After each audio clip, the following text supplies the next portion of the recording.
Assalamu alaikum dear viewers, you're welcome to my mentor YouTube channel. Hope you are all fine. In this video I'm going to talk about the main issue that most of students right now are facing who are preparing for different exams. Basically I had a call from one of my friend. His brother has given recently SI physical, unfortunately could not qualify that and had got very less score in VLW exam as well. Now the person is having too much anxiety, he's not able to read books and all. That is the problem with most of the student community right now because of unemployment crisis and too much competition. But one thing we need to understand from these things is that these are exams, these are not our life. Exams को उतना ही लेना होता है sir पे जितना लेना चाहे, उससे ज़्यादा नहीं. Life is beyond exams. So अगर एग्ज़ाम क्वालिफाई नहीं होगा that doesn't mean that is the end of life of any particular student. इससे और कुछ भी इंसान को कुछ भी मिल सकता है दुनिया में, बस इंसान को मेहनत करनी चाहिए. Wire there are only 500 posts, 600 posts and 1 lakh students are appearing for the post, definitely 99,000 will fall there. तो फिर क्या 99,000 की लाइफ रुक जाएगी? नहीं रुकती है. तो इंसान का जो नज़रिया है बहुत ऊंचा होना चाहिए. खाली एग्ज़ाम तक नहीं रखना चाहिए अपनी ज़िंदगी को लिमिटेड कि मैं यहाँ पे ड्रॉप हुआ तो अब पढ़ाई ही नहीं करूँगा, अब माँ बाप से बात ही नहीं करेंगे, अब बोलेंगे नहीं जी मेरा VLW क्यों नहीं हुआ, मेरा SI क्यों नहीं हुआ. अरे बाबा, you are preparing for the exam, नहीं हुआ तो you can still keep going. कोई बड़ा एग्ज़ाम इंशाल्लाह आगे क्वालिफाई होगा. So it's not like that. अगर हम खाली लिमिटेड रखते हैं अपनी सोच को कि बस एग्ज़ाम क्वालिफाई करना है तो वहीं पे स्टॉप हो जाएगी मेरी लाइफ, कोई फ़ायदा नहीं है. तो एग्ज़ाम को खाली बनाओ, जितना इंपॉर्टेंस इनको हमें देना चाहिए उतना ही देंगे, नॉट बियॉन्ड दैट. अब कोई स्टूडेंट बोल रहा है कि केस के लिए पढ़ रहा हो, 14 घंटे पढ़ना पड़ता है, 15 घंटे पढ़ना पड़ता है. एंग्जाइटी तो आएगा क्यों नहीं आएगा? ऐसी बात भी नहीं है कि 15 घंटे पढ़ना पड़ता है. Any student who can study only 8 hours honestly consistently qualify करता है कोई भी बड़ा एग्ज़ाम.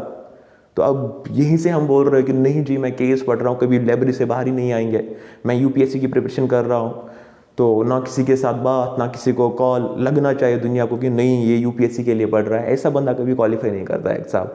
सो आप देखो किसी भी एस्पिरेंट की जो टॉप रैंकर्स होते हैं they utilise their time in a better manner. वो 8 ही घंटे वो भी पढ़ते हैं, 8 घंटे अच्छे से नींद करते हैं, 8 घंटे अपने दोस्तों के साथ 5-6 घंटे गप्पे मूवीज़ देखते हैं. तो वही बच्चा जो टैकल कर पाता है इस एंग्जाइटी को, इन प्रेशर्स को, वही क्वालिफाई करता है बड़े एग्जाम्स. अगर कोई VLW के प्रेशर को कोप नहीं कर पाएगा, कल को कैसे वो केस का एग्ज़ाम देगा? केस के प्रेशर को कोप नहीं कर पाएगा, लाइफ की जो बड़ी बड़ी समस्याएं हैं उनको कैसे टैकल कर सकता है वो इंसान? So these are small challenges. Big challenges are coming in future in our lives. तो ये एग्जाम्स हमें सिखाते हैं कि how to tackle the challenges of life which are bigger than them. Even qualifying the exam, आपको लगता है क्या फिर क्रीमी वर्क होता है ऑफिसर्स की life? There are many big challenges inside the system, वो कोप करने होते हैं. तो एग्जाम्स बेसिकली हमें उनके लिए तैयार करते हैं. तो वी शुड नॉट थिंक कि स्कोर कम आया कि अब पढ़ना ही नहीं है, अब माँ बाप के साथ बात ही नहीं करनी है, अब दोस्तों की कॉल ही अटेंड नहीं करनी है. यार that is normal life. We should take this exams only in our head, जितना हमें चाहिए, उससे ज़्यादा बियॉन्ड नहीं लेना होता है. और जो चिल होके पढ़ता है, मस्त होके पढ़ता है, वही बच्चा परफॉर्म करता है अपने एग्जाम में. जो बहुत लेता है दिल पे, नहीं जी नहीं 10 में से 10, 100 में से 100 आना है, वो बच्चा कभी क्वालिफाई नहीं करता है exam. So take them light, have chill life, fun in your life, study, अच्छे से पढ़ो, एग्जाम दो. तेरे नसीब में होगा तो मिलेगा, नहीं होगा तो नहीं मिलेगा, कोई बात नहीं. There are thousands of opportunities which a student can avail in his life. हाँ, एक चीज़ करना है कि हर दिन बेहतर बनना है. The way you were yesterday you have to be better than you were yesterday. Skills अपनी ग्रो करनी है. एनफ स्पेस है हर एक स्टूडेंट के लिए कमाने के लिए. Government job is not the end of life. Government job के बाहर भी बंदे बहुत कमाते हैं और वो क्यों बाकियों को भी रोज़गार देते हैं. तो जिस इंसान में ये चीज़ रहता है ना कि नहीं एग्ज़ाम के बियॉन्ड भी दुनिया है, बहुत बड़ी दुनिया है, वो एग्ज़ाम भी क्वालिफाई करता है और दुनिया को भी कनकर करता है. जिस इंसान के दिमाग में खाली ये रहता है कि एग्ज़ाम क्वालिफाई करना है, बस यही करना है, उसकी सोच वहीं तक लिमिटेड रहती है, फिर कुछ पता नहीं होता आगे क्या करना होगा. तो अपनी सोच को बहुत बुलंद रखना चाहिए हर एक इंसान.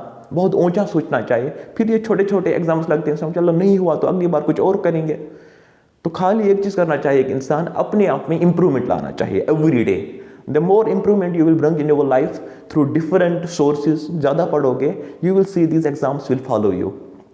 और जब एक ही एग्जाम को दिमाग में रखता है इंसान, फिर नहीं होता है वो, तो फिर it's bound to happen, anxiety आएगा, प्रेशर्स, स्ट्रेस आएगा। तो message would be to all students who will be listening this video is don't take exams over your head. So in Kashmir, especially our student community, where thousands of students are honestly preparing right now, अच्छे students गिर जाएंगे। तो parents should understand that, brothers, guardians should understand that कि there is tough competition, severe competition, so they should not gauge the capability of their students on these exams. So their words can achieve better things in life in future, inshallah. Give them support, trust their ability. तो ये ज़रूरी सी बात है, कम बच्चे ही qualify करेंगे, सब नहीं करेंगे। तो अब इनको ये नहीं बोलना है कि यू आर फेलियर्स, और इंसान को खुद ये नहीं मानना कि I am failure because I failed in any one exam. तो ऐसी बात नहीं है, you have to be strong. तो जो इंसान ये एक बार लेता है दिमाग में कि exam is a small thing, life is a bigger challenge, I am preparing for bigger challenge of life, उसके लिए फिर फेलियर छोटा मोटा, वो बहुत फेलियर्स देखता है लेकिन स्ट्रांग बनता जाता है। उसको कभी एंग्जाइटी हिट नहीं करते, उसको प्रेशर्स, सैडनेस हिट नहीं करते। He maintains his balance of life, और maintaining that balance is very important. That will make you better leaders tomorrow, that will make you better citizens of our country, of our society tomorrow. So you have to be a good brother, you have to be a good father in future, you have to be a good member of society tomorrow. अब आपके पास बहुत सारे marks है, बहुत सारे exams qualify किए हैं, लेकिन आपको सोसाइटी में बेटा नहीं आता है, आपको किसी का बात ढंग से करना नहीं आता है, तो क्या फ़ायदा फिर उन एग्जाम्स को क्वालिफाई करने का। So make your life balanced, don't take too much exam pressure on your head. I hope this talk will be helpful to you. May Allah bless you all. See you in my next video. Till then, take care. Bye. Allah Hafiz.